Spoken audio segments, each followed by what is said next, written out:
a todos de nuevo, mi nombre es Pilar y formo parte del equipo de PMM Business School, del área de innovación, marketing y venta. Le doy la bienvenida desde España a las diferentes partes del mundo que nos están acompañando. Bienvenidos a nuestro ciclo de webinars Take a Break for Your Brain, el evento de hoy patrocinado por PMM Business School. En este tipo de eventos tratamos de ofrecer experiencias interesantes y opiniones de profesionales activos en el sector, como nuestra invitada de hoy, Jacqueline Escobillana. El propósito es desarrollar temas enfocados a la actualidad industrial, que permitan a nuestros espectadores conocer e interactuar durante una hora con nuestro ponente y empaparse de nuevas ideas y conocimientos. Antes de comenzar, me gustaría comentaros algunas de las novedades de las empresas patrocinadoras. Sobre PMM Business School, quería recordaros que el día 15 de septiembre dan inicio a nuestros programas de MBA. Destacamos nuestro máster de gestión integral de activos físicos, cuyos objetivos son proporcionar una comprensión completa de las necesidades del entorno empresarial y desarrollar competencias transferibles en operaciones, IT, sostenibilidad y finanzas. Destacamos uno de los beneficios de este programa, que es la Semana Internacional PMM Innovation Hub, una experiencia de networking global al finalizar el programa. Además, este programa está diseñado para proporcionar una formación avanzada y práctica profesionales, combinando conocimientos técnicos y competencias prácticas en áreas clave del negocio. Por otro lado, nuestro máster en Facility Management de gestión de activos inmobiliarios y servicios responde a la creciente demanda de profesionales capacitados en esta disciplina, clave para la gestión empresarial contemporánea, ya que el rol del Facility Manager se ha vuelto indispensable para optimizar recursos y garantizar el funcionamiento eficiente de los espacios comerciales. Es un programa 100% online, con doble titulación de máster más MBA y con 12 meses de duración. Los estudiantes también tendrán la oportunidad de vivir la experiencia internacional PMM Innovation Hub y contarán con una gama de expertos en la materia con trayectoria internacional. Además, como lecturas complementarias al evento, tenemos estos dos libros del doctor Luis Améndola, Gestión Integral de Activos Físicos y Modelos Mixtos de Confiabilidad. Si son de su interés, pueden escanear los códigos QR para descargar el primer capítulo gratis con opción de compra por Amazon o en nuestra tienda. Por último, les recordamos que podrán encontrar las grabaciones de todos nuestros webinars anteriores en nuestro canal de YouTube, PMM Innovation Group. Os invitamos a suscribiros al canal para no perderos todas nuestras novedades y contenido exclusivo. Ahora sí, damos comienzo a nuestro evento de hoy. Recuerden que pueden realizar sus preguntas y respuestas a través del chat de preguntas y respuestas o el mismo chat del evento. Y al final, nuestro ponente podrá responder a sus preguntas en directo. Ahora ya por fin damos paso a Jacqueline, mientras pueden responder a la encuesta que aparecerá en sus pantallas sobre riesgos eléctricos. Gracias. Muy buenos días. Buenos días y buenas tardes a todos los que nos escuchan.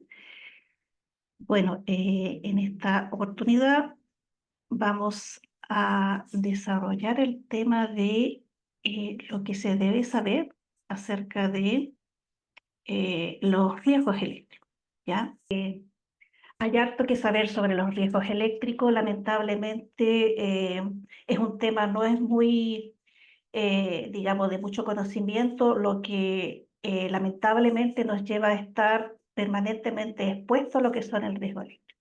El objetivo que me he planteado en esta presentación es poderles dejar como la inquietud a querer, si es que no tienen los conocimientos, a querer andar más en el tema, ¿cierto? Para poder evitar incidentes o accidentes tanto en el entorno del trabajo como también en nuestras otras actividades como en el hogar, la diversión, ¿cierto? Puesto que nosotros estamos rodeados de esta energía que está, pero que es invisible y que muchas veces pasa desapercibido ante nuestros, ¿ya?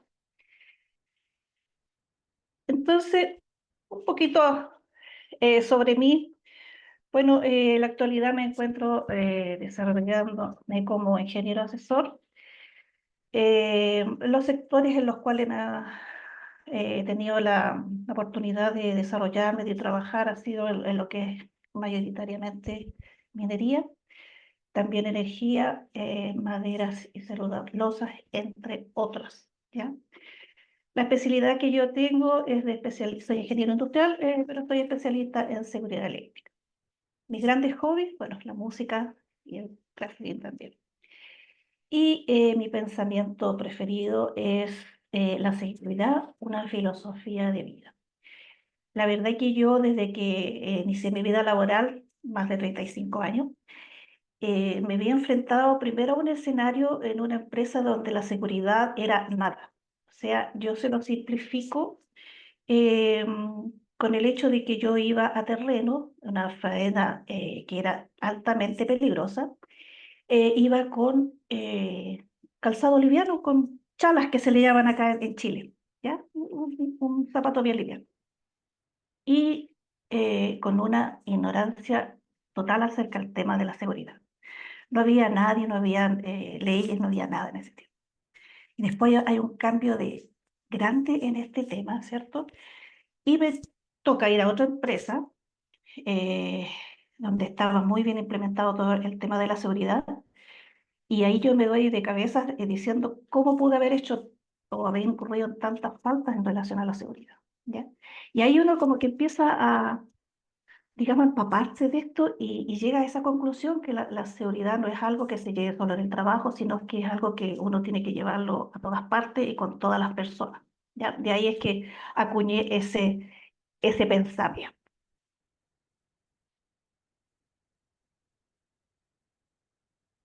Vamos a repasar brevemente algunos conceptos muy básicos sobre lo que es la electricidad, ya para después podernos ya abocar al tema en sí sobre los riesgos eléctricos.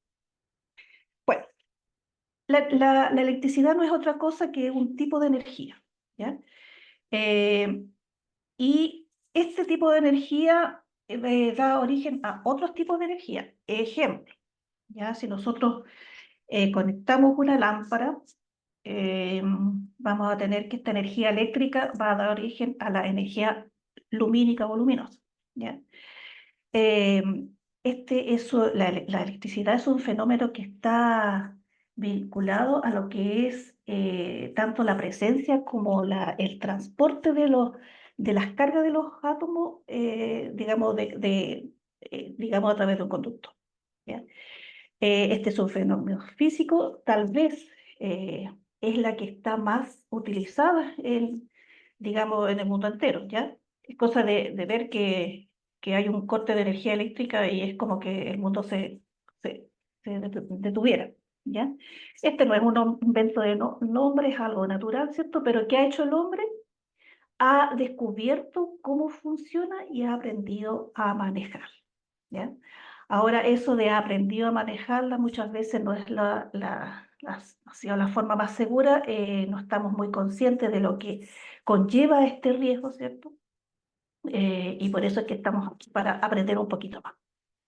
Entonces, digamos, el concepto que generalmente uno maneja es de corriente eléctrica, ¿ya? Y esto no es otra cosa que el movimiento de partículas cargadas eléctricamente, en este caso electrones, podrían ser también protones, pero son electrones, a través de un conductor. Y allí, como muestra la figura en forma bastante clara, tenemos el conductor, ¿cierto? Y vemos cómo estos electrones se desplazan o tienen movimiento a través del conductor.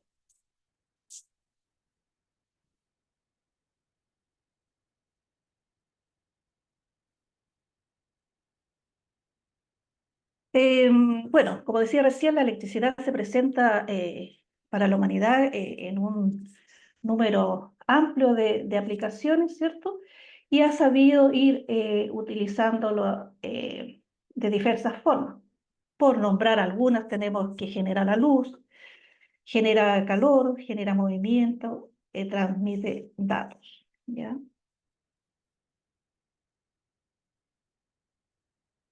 O tenemos otras energías, ¿ya? Aquí tenemos mencionado lo que es la energía cinética, ¿ya? Que es la energía del movimiento. Vamos a nosotros a visualizar que ese motor se está moviendo, ¿ya?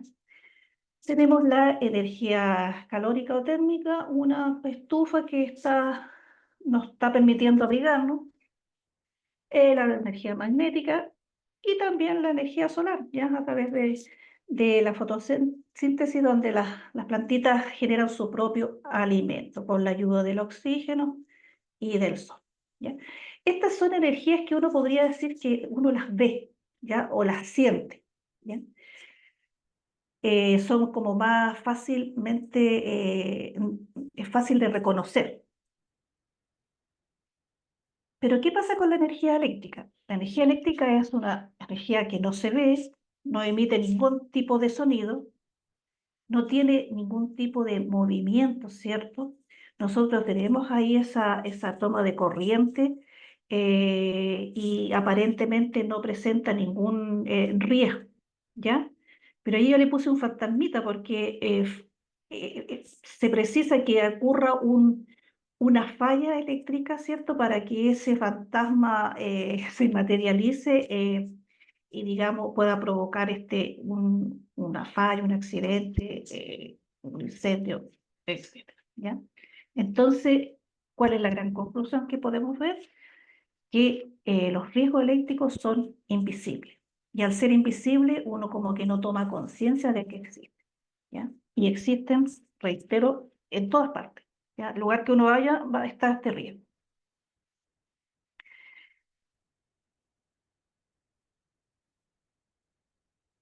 Un poco de antecedente acerca de accidentes eléctricos.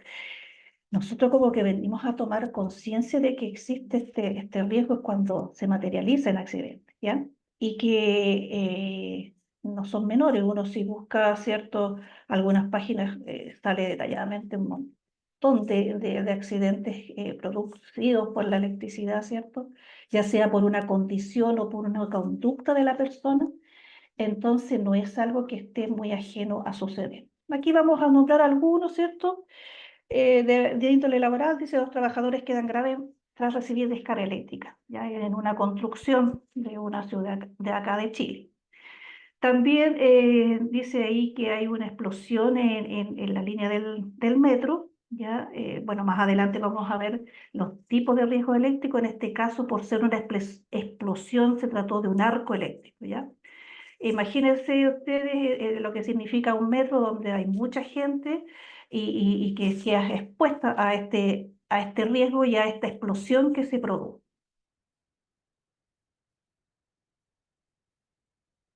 Aquí tenemos un hombre, ¿cierto?, que iba en parapente a motor y murió al enredarse en cables de alta tensión, ¿ya?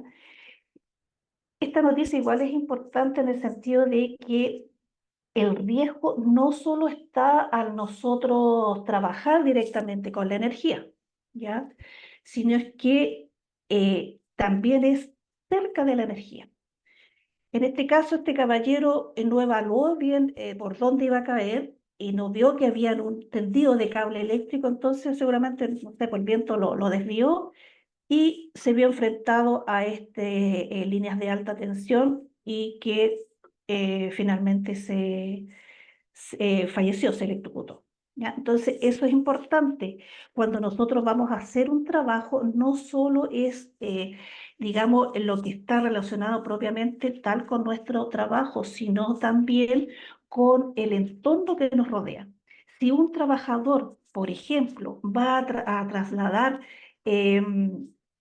elementos que son largos, vigas, qué sé yo, que al pasar por una línea o una fuente de energía eléctrica pueda tomar contacto, pueda topar eso también hay que considerar, ¿ya?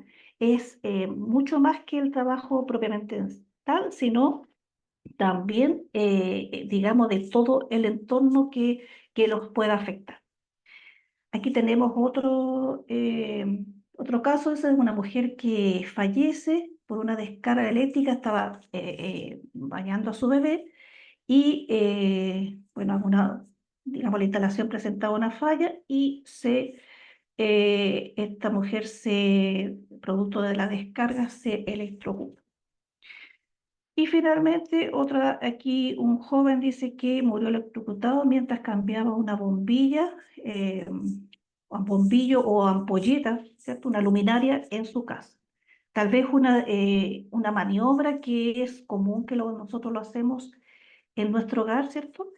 Pero que al no tomar digamos, las providencias del caso, los controles necesarios, esto desencadenó la tragedia de este joven que falleció, ¿ya? Lo más probable es que cuando lo hizo no cerró digamos, la fuente, no desenergizó y producto de eso mismo también pasó, o a lo mejor había alguna falla en la instalación. Entonces, esa es la realidad a la que nos vemos enfrentados, ¿ya? Accidentes cuya consecuencia son, en este tipo de accidentes es grave. Algunos antecedentes estadísticos, ¿cierto? Nos dicen que el 40% de los incidentes eléctricos involucra 250 volts o menos, ¿ya? Antes de seguir, este antecedente es un caso de estudio corporativo que se menciona en la norma NFPA 70, ¿ya? Después voy a explicar un poquito más sobre esta norma, ¿ya? Pero el dato está sacado ahí. Entonces, ¿qué significa? Que cerca de la mitad de las personas que sufren accidentes eléctricos no son electricistas, ¿ya? Generalmente uno lo ve asociado más a los electricistas por el hecho de que es su trabajo, pero no, ¿ya? Este estudio demostró que eh, casi el 50% de las personas es las personas no electricistas, en el fondo son los usuarios de la electricidad, ¿ya? Y lo otro que también digamos, dedujo de este estudio es que existe esta percepción de que la seguridad eléctrica es un problema que está relacionado solamente con los electricistas, el personal eléctrico, ¿ya? Esta es una percepción sumamente errónea, ¿ya? Puesto que, como veíamos en el punto anterior, un porcentaje importante de los accidentes es por personas que no son electricistas y que son los usuarios y que no siempre se considera, ¿ya? Este es un antecedentes que se sacaron de la NFP y se obtuvieron de la Oficina de Estadísticas Laborales de Estados Unidos. Esta misma estudio reveló que accidentes fatales, ¿cierto? Hubieron 6.000 entre los años 92 y 2012. Y en el caso de accidentes que no son fatales, 24.000 entre el 2003 y el 2002. Ya, eso es los antecedentes que nos entregan la norma NFPA 70. Y aquí un poco reforzar lo que le decía yo recién, los accidentes eléctricos en la mayoría de esos, que digamos, casos son graves, ¿ya? A lo mejor no son muchos los que ocurren en comparación a otros tipos de accidentes, pero las consecuencias son graves. Aquí tenemos dos triángulos que nos muestran la relación de la cantidad de accidentes que se tienen en tanto seguridad general como eléctrica, ¿ya? Tenemos esta pirámide, ¿cierto? Que, bueno, tiene varios eslabones, pero yo dije lo que nos interesa más, esta parte de conductas, ¿cierto? Condiciones, lesiones sin tiempo perdido. Y para el caso de la seguridad en general, nosotros, al tener 300 lesiones registrables, eh, puedo llegar a obtener una, eh, un accidente que sea fatal. Ya, esa es la proporción, 300 a 1. Pero ojo, en el caso de la seguridad eléctrica, son 30 lesiones registrables que a mí me pueden generar o llegar a generar un accidente fatal, ¿ya? Entonces, ojo, que estas pirámides se cumplen, o sea, la experiencia a mí me ha dicho de que efectivamente en el tiempo se cumplen. Así que, ojo con estas cifras, si en una empresa nosotros tenemos ya 30 lesiones registrables en temas de seguridad eléctrica, podemos visualizar que estamos próximos a tener un accidente fatal, ya producto de un accidente eléctrico. Así que harto ojo con estas cifras, a trabajar con las estadísticas hablan, ya, los datos hablan. Así que a generar controles, planes de acción para no llegar a este accidente fatal.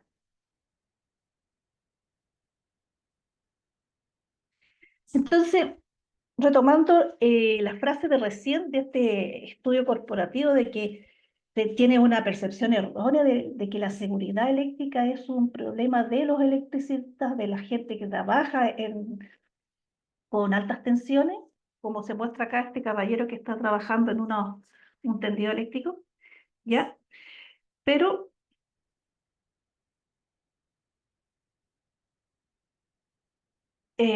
también nos decía que los incidentes involucran en gran medida a trabajadores no electricistas, ¿ya? Pero que sí son usuarios de la electricidad, ¿ya? Entonces, cuando nosotros hacemos la evaluación de los riesgos en las empresas, generalmente nos vamos a las personas que, que usan la energía eléctrica, ¿ya? O sea, perdón, que trabajan como los electricistas, que intervienen aquí. Pero hay un sinnúmero de actividades en las empresas que hacen uso de la energía eléctrica. Ya aquí vemos un soldador, una persona que está haciendo uso de una aspiradora, la persona que nos cocina, la secretaria o la asistente que ocupa la fotocopiadora, el escáner. Tenemos un operador. ¿Ya? Todas esas personas son usuarios de la energía eléctrica. Por lo tanto, también se tiene que tener controles para el trabajo que ellos hacen. ¿Ya? Tenemos un ejemplo de a lo mejor de una persona que va a hacer aseo en una sala eléctrica y el caballero única y exclusivamente tiene, digamos, la formación para hacer su trabajo, que es el hecho de barrer, ¿cierto? De hacer aseo, la limpieza, pero a él no se le imparte ninguna información en relación a que él está en un entorno que es peligroso, ¿no es cierto? Porque estamos rodeados de tableros, ¿cierto? Que están con alta energía. Entonces, de allí la importancia de evaluar bien los riesgos, ¿ya? Y a los usuarios de la energía también generarles planes de acción para que hagan buen uso de esta energía. Entonces teníamos el especialista, teníamos las personas usuarias de la electricidad en el trabajo, pero también tenemos los riesgos en casa, ¿ya? En casa, ¿cierto? Con el sinnúmero de electrodomésticos que utilizamos, que prácticamente ya nada funciona sin energía eléctrica, y tenemos expuesta a nuestras parejas, a nuestros hijos, ¿cierto? Y más allá de la casa, en todo lugar, pues, gimnasio, en las entretenciones, discos, etcétera, etcétera, etcétera. No hace mucho fui a presenciar una obra y asombrada de una instalación eléctrica que había, pero deplorable, y donde había, digamos, mucha gente. Entonces, esas cosas son, digamos, inaceptables. Están normados esto, cómo tienen que ser estas instalaciones, pero lamentablemente muchas veces no se cumple, no se controla, por lo tanto, nosotros no estamos expuestos. Vamos a ver un pequeño anuncio sobre nuestros patrocinadores.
Entonces, de lo que hemos visto, lo primero es tomar conciencia de que todos estamos expuestos a los riesgos eléctricos, ¿ya? Los electricistas, obviamente, por la naturaleza de su trabajo, y los usuarios de la energía eléctrica, que es todo, que somos todos, ¿ya? Tanto dentro del trabajo como afuera, en nuestras actividades del hogar, ¿cierto? O cualquiera fuera del trabajo, ¿ya? Eso es lo primero. Tomar conciencia de que todos estamos expuestos a los riesgos eléctricos. Lo segundo es realizar una correcta evaluación de los riesgos eléctricos, ¿ya? Tanto para el personal electricista como para los usuarios. Cuando nosotros en los trabajos, ¿cierto? Las empresas nos piden realizar la evaluación de los riesgos eléctricos, lo primero es que nunca se considera al usuario de la energía eléctrica. Siempre se considera electricista, ¿ya? Y nos vemos enfrentados a este tipo de matrices, ¿cierto? Estas son matrices, digamos, reales, ¿ya? Y cuando nosotros hacemos la evaluación de los riesgos eléctricos para los electricistas, lo hacemos como algo general, ¿ya? Riesgos eléctricos. Ahí habla del arco eléctrico y el choque eléctrico, que son digamos, los tipos de riesgo, ¿ya? Pero aquí vamos a poner otro ejemplo, ¿cierto? Donde dice que es el contacto que vendría siendo el choque con la electricidad y solamente considera el contacto, ¿ya? Siendo que si analizamos la actividad, ¿cierto? Dice, hay intervención y o mantención de equipo en una intervención, por ejemplo, en la maniobra de desenergizar, allí hay un riesgo de arco eléctrico, ¿ya? Pero aquí la evaluación corre solamente por cómo contar. Entonces, de aquí podemos deducir dos cosas. Primero, que en la evaluación es necesario considerar a los usuarios de la energía eléctrica y generarle controles. Y lo segundo es que la evaluación del riesgo eléctrico tiene que ser por choque eléctrico y por contacto y por arco eléctrico en forma separada. No se puede hacer todo junto, ¿ya? De ahí vamos a ver por qué.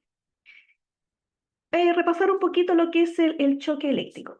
También el choque eléctrico se le llama shock eléctrico y no es digamos, el concepto más adecuado, pero también se le habla de contacto eléctrico. Pero el nombre que corresponde es choque eléctrico. Y el choque eléctrico no es otra cosa que el paso de la corriente a través del cuerpo, ¿ya? A través del cuerpo de una persona. En realidad de cualquier cosa que tome contacto con la fuente, puede ser un animalito también que muchas veces pasa, ¿ya? Entonces, ese es ese es el símbolo del, del choque eléctrico y eh, se puede darse por dos situaciones. Una, el contacto directo, que es como literalmente la persona puede meter los dedos en el enchufe, ¿ya? Ese vendría, o tocar un cable que está deteriorado, que está pelado, ¿cierto? Lo toca, contacto directo, choque eléctrico, ¿ya?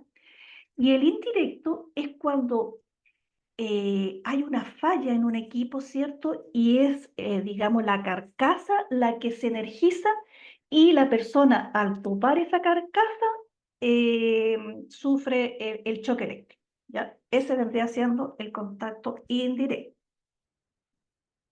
Ahora, las estadísticas establecen que, siempre tomando como base la NFPA 70E, que el 98% de las lesiones eléctricas ocupacionales fatales son por choque eléctrico, ¿ya? Ese es otro buen dato porque es digamos, el choque eléctrico es lo más probable de suceder, no así el arco.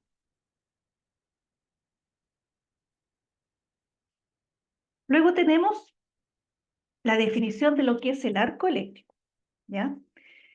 El arco eléctrico, dicho de forma muy simple, hay como una barrera, ¿cierto? Un aislamiento que se produce a través del aire, pero cuando es que el aire se carga con átomos en forma eléctrica, ese espacio aislante, ¿cierto? Se rompe, ¿ya?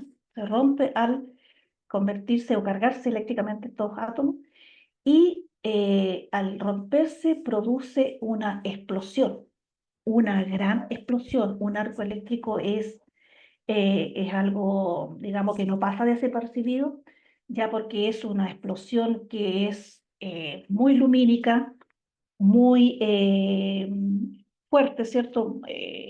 Y lo otro que también con temperaturas muy altas, ¿ya? Hay algunas pruebas de laboratorio que han llegado a 1400 grados Celsius, ¿ya? Digamos, en la ocurrencia de un arco eléctrico, ¿ya? Entonces tenemos lo otro también que es muy corta, ¿ya? Es menos de un segundo y extremadamente fuerte, ¿ya? Entonces tenemos que desplegar luz, ruido, y también cómo se produce el fundimiento o la fundición de la, de la cubierta o de lo que protege la instalación. Va a haber proyección de materiales, ya que son materiales que son de tipo eh, eh, metálico, ya, o plástico también, dependiendo del material. Entonces, eso es el arco eléctrico. Realmente es una situación, es un incidente muy fuerte, muy que no pasa desapercibido. A diferencia de un choque eléctrico, que a lo mejor la persona puede estar sufriendo un choque eléctrico y nadie se entera, porque no es ruidoso. Y otro de los riesgos eléctricos es el incendio eléctrico, ¿ya? Em, Ojo, que en un incidente puede darse la combinación de varios tipos de riesgos, ¿ya? Por ejemplo, un arco eléctrico puede desencadenar un incendio eléctrico, ¿ya? Así que puede darse combinaciones. Y el incendio eléctrico no es otra cosa que cuando se incendian instalaciones que están energizadas. ¿Ya? Una instalación que está energizada, una toma corriente, ¿cierto? Que empieza a presentar llama, eso es un amago, un incendio eléctrico, ¿ya? Entonces vamos a hacer necesario que, bueno, siguiendo los controles para la emergencia, desenergizar y todo eso, ¿ya? Entonces, si al momento de desenergizar la instalación, ya deja de ser un incendio eléctrico, ¿ya?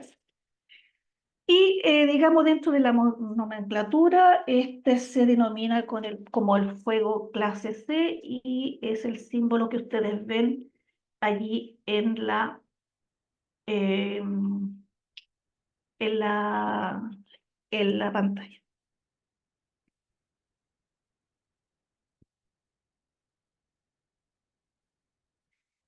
Y aquí ya llegamos a lo medular, digamos, del desarrollo del tema, ¿ya? Tenemos que hacernos la pregunta, ¿por qué se debe evaluar estos riesgos por separado?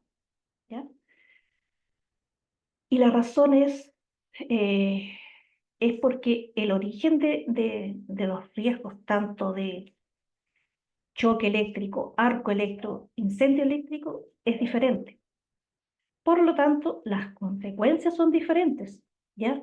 Y también los controles.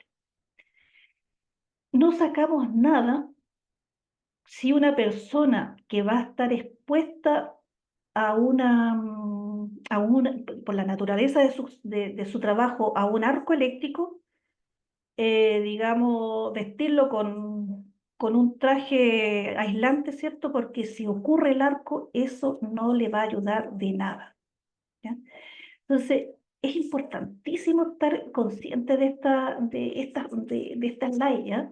Porque de esta manera nosotros vamos a poder hacer una buena evaluación de riesgo y no dar al trabajador un falso sentido de la seguridad, nosotros tenemos que tener la certeza de que si vamos a implementar un control, sea efectivo y realmente va a ayudar al trabajador cuando se vea enfrentado a un incidente, ¿ya? Esa es la importancia de hacer una buena evaluación de riesgo.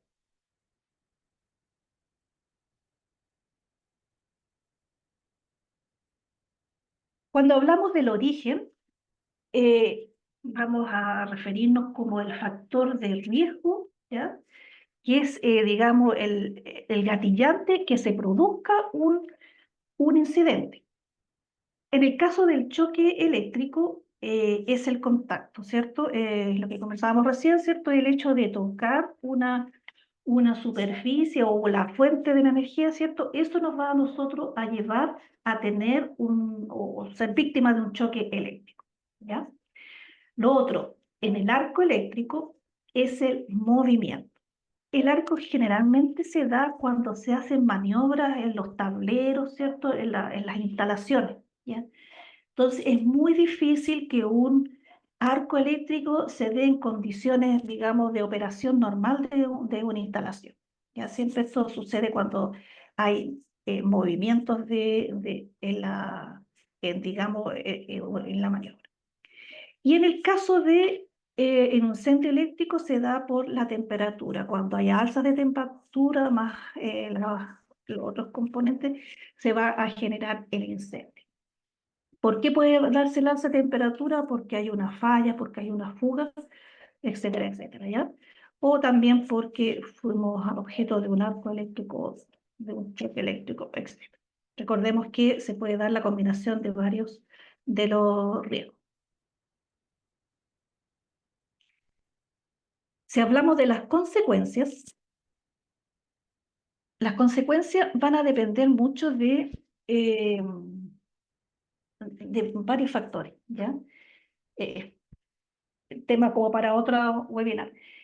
Pero por nombrar algunos, digamos, de los más simples, podría ser de la contextura de una persona, ¿ya? Una persona que es robusta versus una que es más débil, se va a ver más afectada la que es más débil porque es menos resistente, ¿ya? Ahí hay un factor de resistencia. Va a depender si nuestro cuerpo o la superficie en la que estamos apoyados nosotros está húmeda o está mojada, ¿ya? Entonces, eso digamos, va a derivar en que la consecuencia sea menor o de mayor grado. Importantísimo es que cuando una persona está siendo víctima de una accidente eléctrico es poderla aislar de la fuente lo más próximo posible, ¿ya? Para que de esa manera las consecuencias no sean tan graves, ¿ya?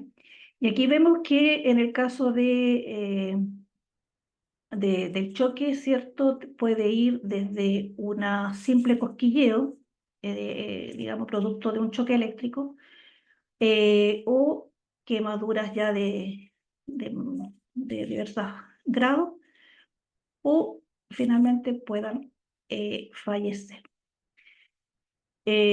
Cuando nosotros o cuando una persona es víctima de un choque eléctrico y fallece, ahí nosotros estamos hablando de una electrocución, ¿ya? No existe electrocutado vivo, ¿ya? Muchas veces las noticias vemos que dicen persona electrocutada se encuentra internada en el hospital, ¿cierto? Y está siendo atendido por personal médico. Eso no es. Lo que debiese decir allí, personal que fue víctima de un choque eléctrico está siendo atendida por personal médico, ¿ya? Porque si habla de el electrocutado es el que ya está muerto, ¿ya? Nosotros, digamos, en literatura vamos a encontrar varias cosas, entonces es importante ver, eh, digamos, de dónde sacamos nuestra información y ir cambiando estos conceptos que nos ayudan a clarificar un poco los temas, ¿ya? En el caso del choque, digamos, las quemaduras son internas. Muchas veces no se ven. De ahí es importante que cuando una persona ha sufrido un choque eléctrico se haga un chequeo médico, a pesar que él diga que está bien, porque hay veces que después vienen las consecuencias, ¿ya? Se recomienda hacerle un electrocardiograma para ver cómo está su corazón y después repetirlo a los 3 días o según diga el médico, y así nos aseguramos que efectivamente no sufrió daño, ¿ya? Eh, bueno, como les decía, la gravedad va a depender de varios factores. Uno de los factores importantes es que si la corriente pasa a través de, bueno, la corriente puede darse por, digamos, distintas partes del cuerpo, pero si pasa a través del corazón, ¿cierto? Que es el órgano vital, ahí obviamente las consecuencias van a ser más graves, ¿ya? Y en el caso del arco eléctrico, ¿qué nos producen? Bueno, quemaduras externas, principalmente el sector del rostro y del pecho. Afectan la visión, afectan el oído y también las vías respiratorias.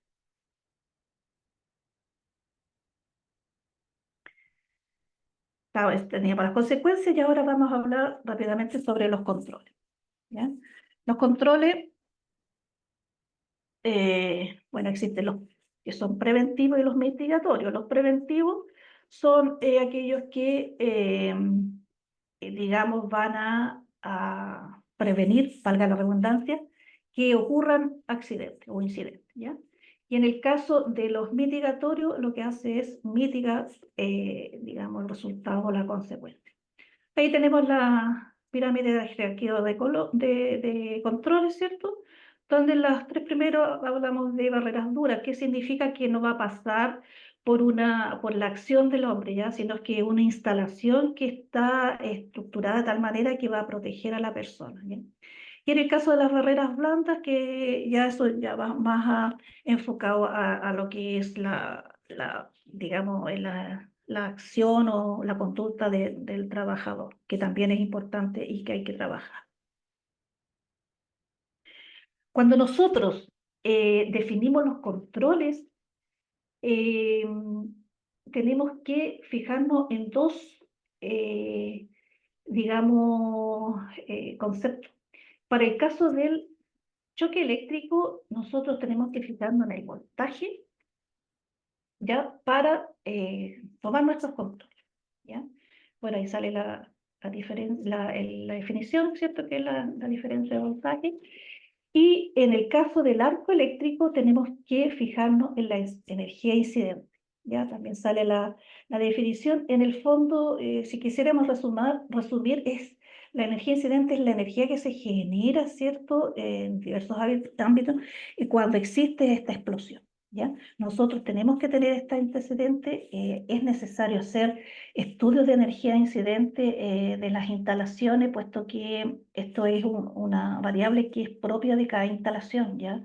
Por eso es importante tener este estudio para hacer una adecuada selección de los controles. Y aquí les puse algunos ejemplos de lo que serían los controles, tanto para el choque como el arco, y preventivos y mitigatorios, ¿ya? Esto es un esbozo, ¿cierto? Para que ustedes se hagan una idea. Y bueno, en el caso del choque tenemos, los preventivos tenemos ventanas de inspección o también medición remota de niveles de tensión, que eso va a permitir que la persona no tenga, digamos, contacto con la instalación. Y en el caso de los GPP, tenemos lo que es el uso de las GPP aislantes, ¿ya? Si yo me pongo un equipo aislante que es adecuado, voy a trabajar y no va a permitir que la energía pase a través de mi cuerpo, ¿ya? En el caso de los mitigatorios están las protecciones diferenciales, los sistemas puestos a tierra y también el tema de respuesta de emergencia y uso de práctica de rescate. Y en el caso de los arco eléctrico preventivo, bueno, tenemos el mantenimiento, la señalética, calificación del personal y reglamento. Y los mitigatorios está la instalación, ¿cierto?, de equipos arco resistentes, eh, dispositivos para maniobra de forma remota, IEPP y NIF. Eh, aquí no sé si me gustaría destacar, ¿cierto?, que en el caso del choque eléctrico el EPP es preventivo, ¿ya? Lo que le decía recién, no va a permitir que la energía pase a través del cuerpo. En el caso de el arco es mitigatorio, ¿ya? ¿Por qué? Porque yo al vestir una persona con traje inífugo y ocurre un arco eléctrico, a mí me la va a proteger. ¿Por qué? Porque voy a tener bueno, aparte del LPP básico, ¿cierto? Voy a tener una careta, voy a tener esclavinas, ¿cierto? Y ropa uso con la HTD, que es digamos, las características para la energía incidente que va a estar expuesto digamos, en el trabajo.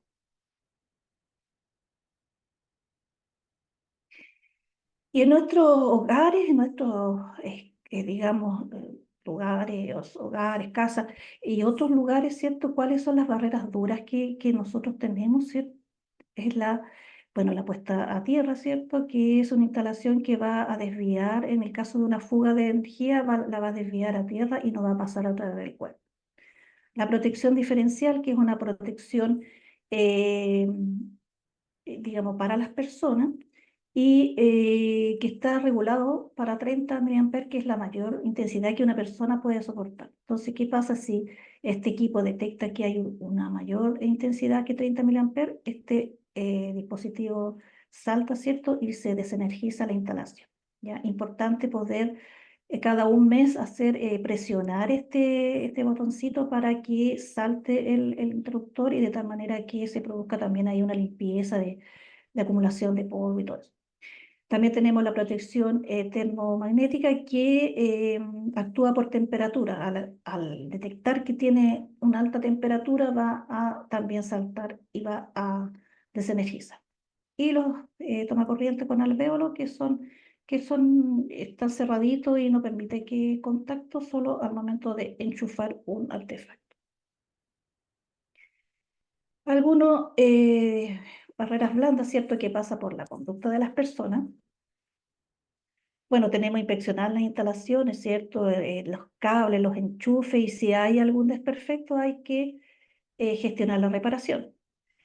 Si hay que desenchufar aparatos, no hay que tirar el cable, no sobrecargar enchufes, no introducir objetos metálicos, en realidad no hay ningún objeto en los enchufes porque no están, digamos, eh, digamos, confeccionado para que se le ande enchufando cualquier cosa, sino que solamente lo que corresponde, que es el enchufe.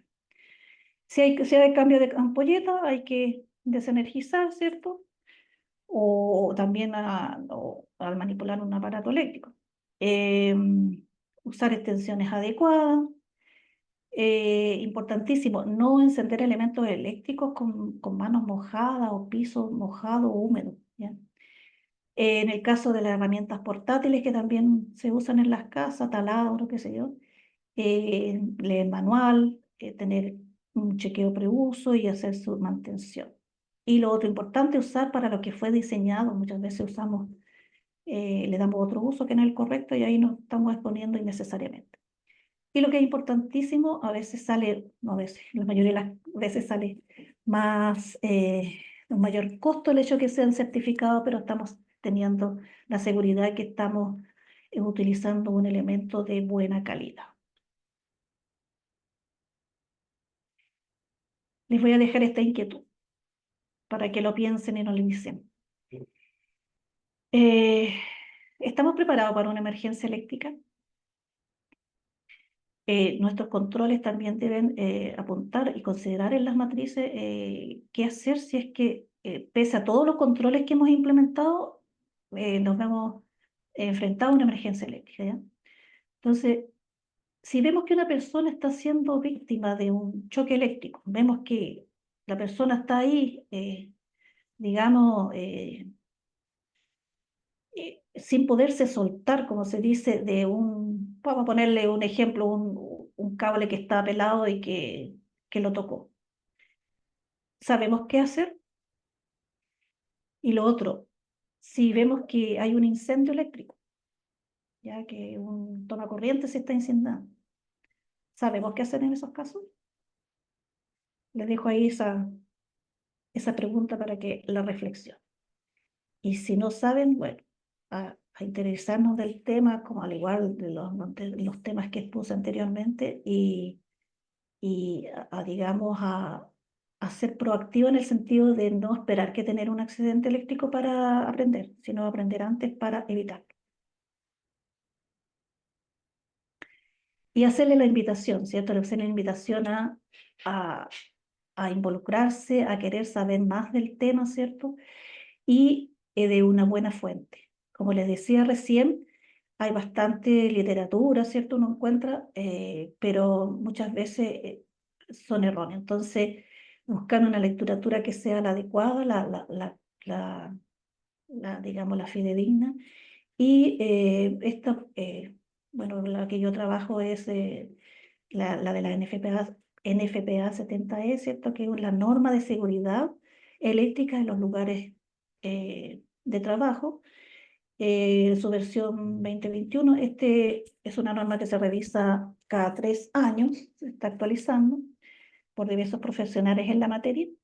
Y bueno, hablarles un poquito de la NFPA, que es en inglés lo que significa es la Asociación Nacional de Protección contra Incendios. Esto nació, digamos, en su inicio en temas de protección contra incendios, pero a través del tiempo fue desarrollando diversos temas siempre relacionados con la seguridad y, eh, bueno, como es la 70E, ¿cierto? Que es la que le mencionaba, que es la seguridad en lugares de trabajo.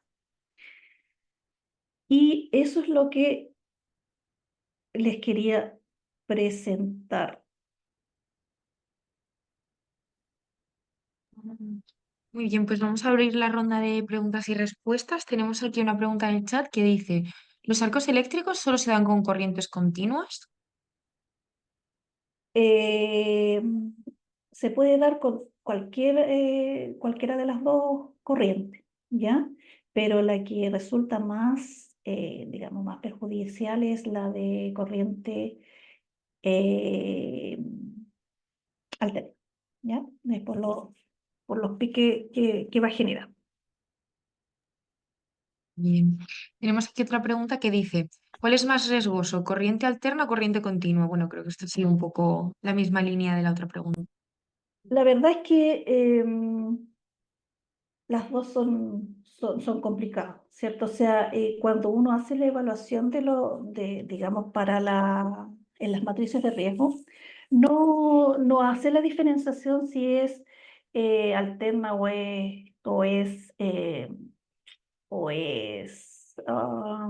continua, ¿ya? Porque ahí ya estaríamos hilando demasiado fino, si en la actualidad no somos capaces de ni siquiera evaluarlo en forma separada, o sea, ya empezar a desgranar más este tema, eh, eh, ya sería caer en, digamos, mucho. Entonces, el control que se genera, por ejemplo, a través de un EPP, ¿cierto? Va a generar para ambas energías, ¿ya? Lo mismo tanto en barreras duras como en barreras. Entonces, se toma más bien en forma general, ¿ya? Sí haciendo la diferenciación de lo que es el arco o es el, el arco o el choque, ¿ya? Muy bien, muchas gracias. Tenemos aquí una última pregunta que dice, ¿existen nuevas tecnologías o herramientas que puedan ayudarnos a mejorar la seguridad eléctrica y reducir los riesgos? Sí, sí. De hecho, hay empresas que se están dedicando bastante en ese tema. Por ejemplo, antes no existían estos tableros arco resistentes, ¿cierto? Y ponían uno normal. Entonces, hay empresas que se están dedicando, por ejemplo, en el caso de que existe una explosión, hay algunas como campanas así que, digamos, canalizan toda esta explosión, el humo, hacia arriba, ¿ya? Y entonces no cae sobre la persona. Se están trabajando muchos en las herramientas manuales eléctricas, portátiles, ¿cierto? Que ya no hay que conectarla en el caso de Chile, a los 220 de la tensión, sino que usa batería de 12 volts, ¿ya? Existe mucha tecnología que está apareciendo al respecto. El simple hecho de esto, antes no existían estos tomacorrientes con alvéolo, ¿ya? Eh, También es una muestra de la, mm, de que están surgiendo estas nuevas tecnologías en los hogares. Por lo menos acá en Chile no existían estos protectores termodiferenciales y pues, se producían muchos eh, incendios en las casas, ¿ya?